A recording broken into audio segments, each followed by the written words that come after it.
നമസ്കാരം, ഞാൻ Deyson Joseph. Welcome to another video. ഞാൻ നിങ്ങളോട് ഒരു ചോദ്യം ചോദിക്കുക കേട്ടോ.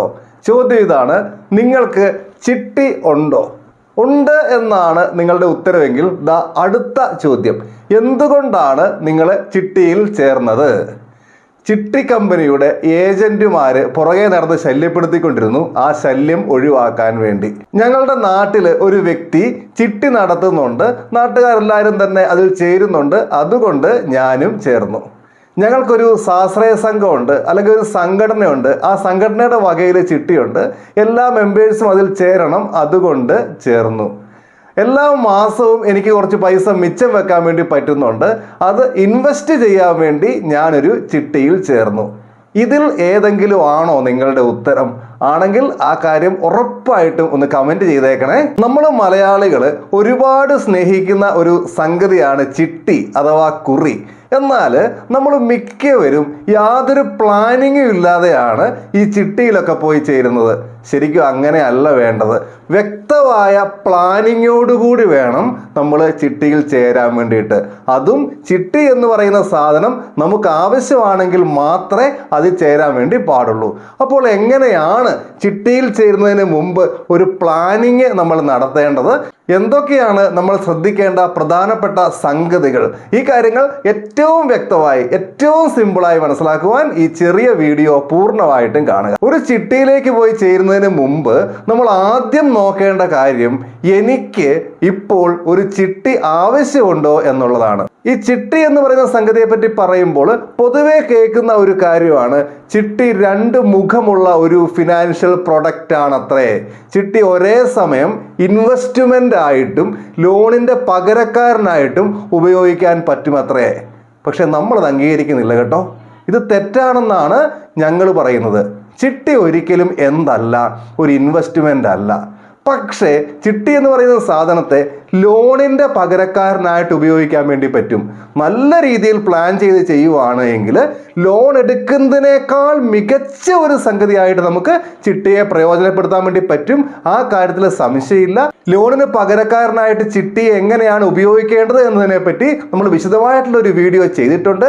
ആ വീഡിയോയുടെ ലിങ്ക് ഡിസ്ക്രിപ്ഷൻ ബോക്സിലും ഐ ബട്ടണിലും എൻഡ് സ്ക്രീനിലും കൊടുക്കുന്നുണ്ട്. ദയവായിട്ട് അത് കാണുക, കാര്യങ്ങൾ മനസ്സിലാക്കുക. അപ്പോൾ നിങ്ങൾ ഉടനെ ഒരു ലോൺ എടുക്കാൻ വേണ്ടി പ്ലാൻ ചെയ്തിരിക്കുകയാണ് എങ്കിൽ, അല്ലെങ്കിൽ നിങ്ങൾക്ക് നിലവിലൊരു ലോൺ ഉണ്ട്, ആ ലോൺ അടച്ചു തീർക്കാൻ വേണ്ടി ഉടനെ ഒരു പൈസ വേണം, അങ്ങനെയൊക്കെയാണ് നിങ്ങളുടെ സാഹചര്യമെങ്കിൽ നിങ്ങൾക്കൊരു ചിട്ടിയിൽ ചേരാം. അതല്ലാതെ നിങ്ങൾക്ക് എല്ലാ മാസവും കുറച്ച് പൈസ മിച്ചം വരുന്നുണ്ട്, അതങ്ങോട്ട് ഇൻവെസ്റ്റ് ചെയ്യാൻ വേണ്ടിയിട്ട് നിങ്ങൾ ഒരിക്കലും ചിട്ടിയെ സമീപിക്കരുത്, ചിട്ടിയിൽ ചേരരുത്. ഇൻവെസ്റ്റ് ചെയ്യാൻ വേണ്ടി വേറെ പല ഉപാധികളും ഉണ്ട്, ചിട്ടി ഇൻവെസ്റ്റ്മെന്റ് അല്ല. അപ്പോൾ ശ്രദ്ധിക്കുക, ലോണിന് പകരക്കാരനായിട്ട് ചിട്ടി ഉപയോഗിക്കേണ്ട ഒരു സാഹചര്യം ഉണ്ടെങ്കിൽ മാത്രം ചിട്ടി തിരഞ്ഞെടുക്കുക.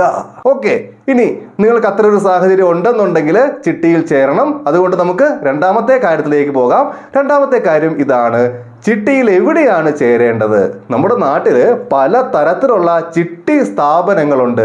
KSFE ഉണ്ട്, വേറെ പ്രൈവറ്റ് ചിട്ടി കമ്പനികളുണ്ട്. അതിനും പുറമെ ഈ സ്വാശ്രയ സംഘങ്ങളും മറ്റ് സംഘടനകളും ഒക്കെ ചിട്ടി നടത്തുന്നുണ്ട്.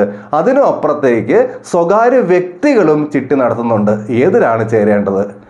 ഞങ്ങൾക്ക് പറയാനുള്ള ഇതാണ്: നിങ്ങളുടെ പണത്തിൻ്റെ സേഫ്റ്റിക്കാണ് പ്രാധാന്യം കൊടുക്കുന്നത് എങ്കിൽ എല്ലാവരും സേഫ്റ്റിക്ക് പ്രാധാന്യം കൊടുക്കണം എന്നാണ് നമ്മൾ പറയുന്നത്. നിർബന്ധമായിട്ടും സെലക്ട് ചെയ്യേണ്ടത് KSFE ആണ്. അപ്പോൾ നിങ്ങളിൽ കുറച്ച് പേരെങ്കിലും കമൻറ്റ് എഴുതാൻ സാധ്യതയുണ്ട്, നിങ്ങൾ KSFEയുടെ ആളാണ്, KSFEന്ന് കമ്മീഷൻ കിട്ടും, അതുകൊണ്ടാണ് ഇങ്ങനെ പ്രൊമോട്ട് ചെയ്തതെന്ന്. ഒരിക്കലുമല്ല.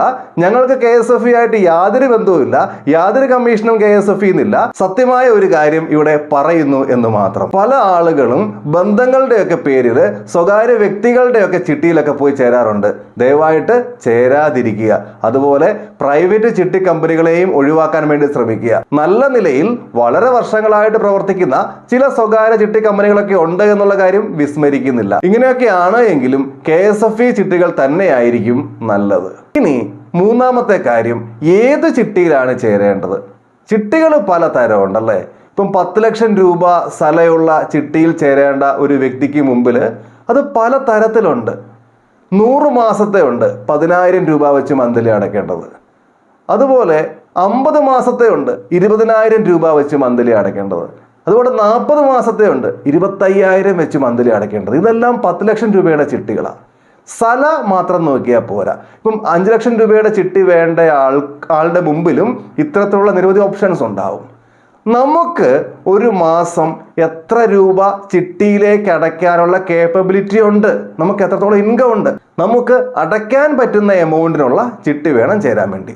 ഇപ്പം 10 ലക്ഷം രൂപയുടെ ചിട്ടി വേണം, മാസം 25,000 രൂപയൊന്നും അടയ്ക്കാൻ പറ്റില്ല. അങ്ങനെയാണെങ്കിൽ അദ്ദേഹത്തിന് 40 മാസത്തെ ചിട്ടി പറ്റുകയല്ലേ. 10,000 രൂപ മാത്രമേ അടയ്ക്കാൻ വേണ്ടി പറ്റുള്ളൂ അയാൾക്ക്. അങ്ങനെയാണെങ്കിൽ 10,000 × 100 10 ലക്ഷം എന്ന ചിട്ടി സെലക്ട് ചെയ്യുക. ഇനി 4ാമത്തെ കാര്യം, നമുക്കെല്ലാവർക്കും അറിയാവുന്നതാണ്. നമ്മൾ ചിട്ടിയിൽ ചേർന്നിട്ട് ചിട്ടി നമ്മൾ പിടിക്കുന്നു, അല്ലെങ്കിൽ ചിട്ടിയുടെ നറുക്ക് നമുക്ക് ലഭിക്കുന്നു. പണം കിട്ടണമെങ്കിൽ എന്ത് കൊടുക്കണം? നമ്മൾ ഈട് കൊടുക്കണം.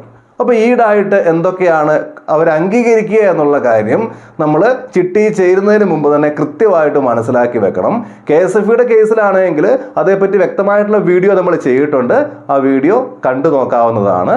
ഇനി ചിട്ടി കിട്ടിക്കഴിയുമ്പം ഈട് കൊടുക്കാനുള്ള സംഗതികൾ തേടി ഓടി നടക്കാതെ ചിട്ടി പിടിക്കുന്നതിന് മുമ്പ് തന്നെ വ്യക്തമായ പ്ലാനിങ് നടത്തുക. നമുക്ക് ഈട് കൊടുക്കാൻ സാധിക്കും എന്ന് ഉറപ്പുണ്ടെങ്കിൽ മാത്രം ചിട്ടിയിൽ ചേരുക. നമുക്കറിയാം, ഒരു ലോൺ എടുക്കണമെങ്കിൽ എന്ത് കൊടുക്കണം? ഈട് കൊടുക്കണം. അപ്പോൾ ലോണിന് പകരക്കാരനാണല്ലോ ചിട്ടി. അപ്പോൾ സ്വാഭാവികമായിട്ടും ചിട്ടിപ്പണം കിട്ടാൻ ഈട് കൊടുക്കേണ്ടതായിട്ട് വരും. ഫ്യൂച്ചർ ലയബിലിറ്റിക്ക് തുല്യമായിട്ടുള്ള ഈട് അതെങ്ങനെയാണ് കണ്ടുപിടിക്കുന്നത് അറിയാവോ? ഇപ്പോൾ ഒരു 100 മാസത്തെ ചിട്ടിയിൽ ചേർന്ന് കേട്ടോ, 10,000 × 100 10 ലക്ഷം ചിട്ടി ചേർന്നു. അപ്പം 10 മാസം കഴിഞ്ഞപ്പോൾ, 10 മാസത്തെ അടവ് കഴിഞ്ഞപ്പോൾ ചിട്ടി നമ്മൾ പിടിച്ചു. ഇനി ഈട് കൊടുക്കണം അല്ലേ? എത്ര രൂപയ്ക്ക് തുല്യമായ ഈടാ കൊടുക്കണ്ടേ? ഇനി എത്ര മാസത്തെ അടവുണ്ട്? 90 മാസത്തെ. 90 × 10,000, ഒരു മാസം 10,000 ആണല്ലോ അല്ലേ? അപ്പോൾ 9 ലക്ഷം വരും. അപ്പോൾ 9 ലക്ഷമാണ് ഇവിടെ ഫ്യൂച്ചർ ലയബിലിറ്റി. ആ 9 ലക്ഷത്തിന് തുല്യമായിട്ടുള്ള, ആ 9 ലക്ഷത്തിനുള്ള ഈടാണ് നമ്മൾ കൊടുക്കേണ്ടത്. അപ്പോൾ നമ്മളിവിടെ പറഞ്ഞ 4 കാര്യങ്ങൾ വ്യക്തമായിട്ട് മനസ്സിലായെന്ന് വിചാരിക്കുന്നു. ചിട്ടിയിൽ ചേരുന്നതിന് മുമ്പ് ഈ കാര്യങ്ങൾ വ്യക്തമായി പ്ലാൻ ചെയ്യുക. നമുക്ക് ആവശ്യമുണ്ടെങ്കിൽ മാത്രം ചിട്ടിയിൽ ചേരുക. അല്ലാതെ മറ്റുള്ളവരുടെ പ്രഷർ കൊണ്ട് അല്ലെങ്കിൽ ഇമോഷൻസിന്റെ ഭാഗമായിട്ടൊന്നും നമ്മൾ ചിട്ടിയിൽ ചേരാതിരിക്കുക. ചിട്ടി ഒരു ഇൻവെസ്റ്റ്മെന്റ് അല്ല എന്ന കാര്യം മനസ്സിലാക്കുക. ഈ ഒരു വിഷയവുമായി ബന്ധപ്പെട്ട നിങ്ങളുടെ അഭിപ്രായങ്ങൾ തീർച്ചയായിട്ടും കമൻറ്റ് ചെയ്യുക. മറ്റൊരു ദിവസം മറ്റൊരു വിഷയവുമായി നമുക്ക് വീണ്ടും കണ്ടുമുട്ടാം. എല്ലാവർക്കും നന്ദി.